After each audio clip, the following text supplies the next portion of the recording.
Do you want to see how I go from this to this? Watch the video and find out how. Hey, what's going on everyone? Matt from FryerPod.com. I hope you're having a great week. Well, it's getting hot outside and that means cooking outside. It's really never fun to cook indoors when the weather heats up. So that means grilling season. I sure love doing it, that's for sure. And this week I have been really enjoying a steak that a lot of you maybe not have heard of, or you've heard of it in other forms, and that's called the hanging tenderloin. Now the hanging tenderloin hangs off the diaphragm of the animal. It doesn't have a lot of movement. It has kind of a close proximity to the liver. Picks up a little bit of that flavor. It's not off-putting at all. It's actually a beautiful, beautiful, rich, deep, beefy, almost kind of has a little bit of that irony flavor to it. It's really, really nice. It's a very, very tender cut. It's used a lot in Mexican cuisine. You might have heard of dishes like arrachera, or even a lot of places will use hanging tender as their carne asada plate. If you've ever been to a Mexican restaurant and you've gotten a steak that's been thinly cut with a kind of a vein or connective tissue running down the center, and it has kind of two lobes, that usually signifies that it is a hanging tender.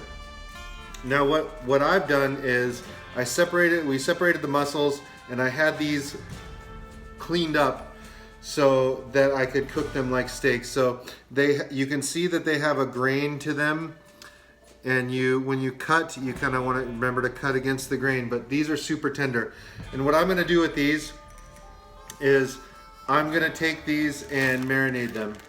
I'll take you through the process of how I got to this point. It's onion, orange juice, garlic, lime juice, and a little bit of cilantro that I just pulled from the garden. Oh, and some cumin. So I'm gonna get these. I have about 4 10-ounce steaks.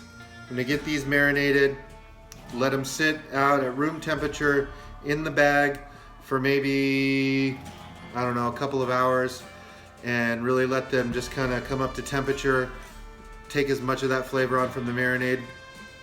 And I'm gonna be making tacos out of these, or fajita style tacos. So I have a little bowl here. Woo, woo, woo. You can see I've got some yellow peppers, some onion, and some red bell peppers. And I am going to grill them up on my handy dandy little grill basket. So I can almost saute on my grill with this basket. It's really, really convenient. So let's get that going, and I'll take you through the process of how I got all these done and all this done, and we'll see you at the grill.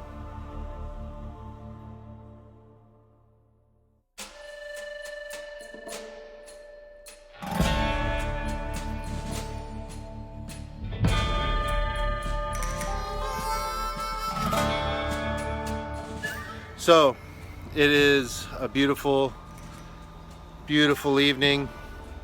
I got the grill fired up, and we're gonna get this thing going. So I will show you what's happening in just a moment. All right, you can see that grill is piping hot. I'm gonna start getting these hanging tenders on. And then what I'll probably end up doing is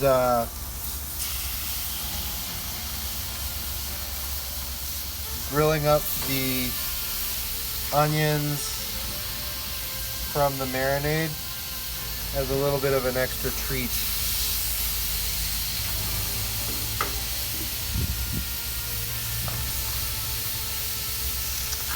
In fact, I didn't turn on the middle section of my grill, so I'm going to reposition these.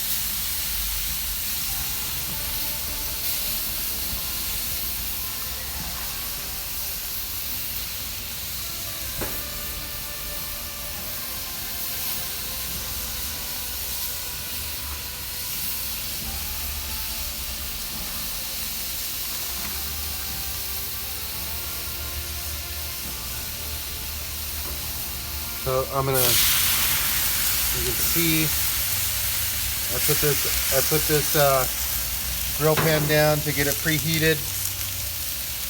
I seasoned the vegetables a little bit beforehand with some salt and some lemon juice to soften them up, so they'll be easier to go into taco or burrito or whatever.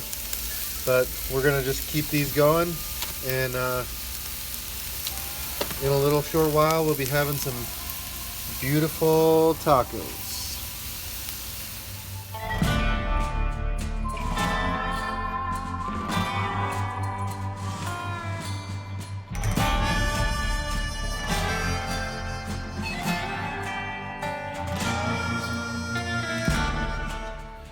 All right, I pulled the steaks off the grill, and I'm gonna get those things chopped up and diced up, chopped up, however you want it.